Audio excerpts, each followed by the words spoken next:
पीठ घेते बेसनचं, छान असं भाजून घेऊया।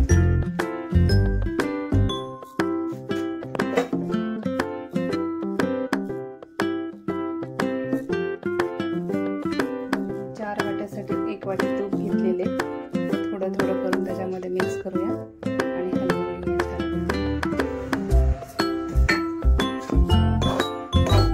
थोडंसं जाडसरच बेसन दळून घेतलेले, त्याला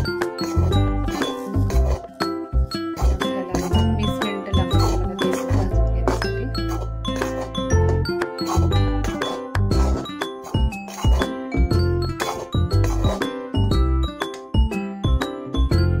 2 वाट्या रवा घेतल्यानंतर एकदम छान असं भाजून घेते। अर्धी वाटी तूप टाकले मध्ये, त्याच कढईमध्ये मी 2 वाट्या बेसन भाजून घेते। ज्या वाटीने आपण रवा घेतला त्याच वाटीने बेसन घेतलं, त्याला पण तूप टाकून छानसं भाजून घ्यायचं। एकदम असं दाणेदार झाले, भाजून झालेलं आहे। आता मी ह्याला काढून घेते, त्यातच रवा पण मिक्स करून घ्यायचा आणि दोन्ही एकदम छान असं मिक्स करून घ्यायचं। ज्या वाटीने रवा बेसन घेतले त्याच वाटीने 2 वाटी साखर घेतली आणि 1.5 वाटी पाणी।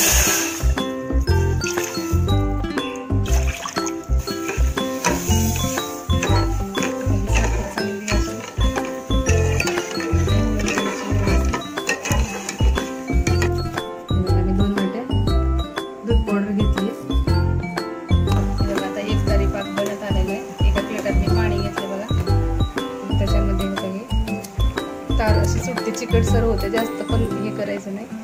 आता झालेलं आहे म्हणायचं। दूध पावडर मिक्स करून घ्यायची या चाचणीमध्ये।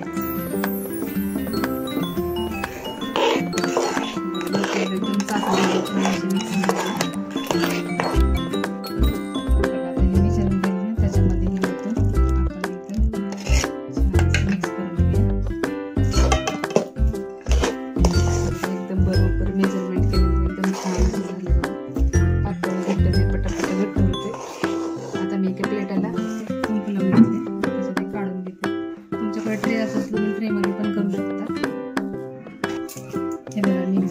पसरून घेऊन त्याच्यावर हे ड्रायफ्रूट टाकले। आता आपण थोड्या वेळाने ह्याच्या कापण्या करून घेऊया, वड्या पाडूया। एकदम छान अशी होती। तुम्हाला जर लाडू जमत नसले तर अशी बर्फी करून बघा,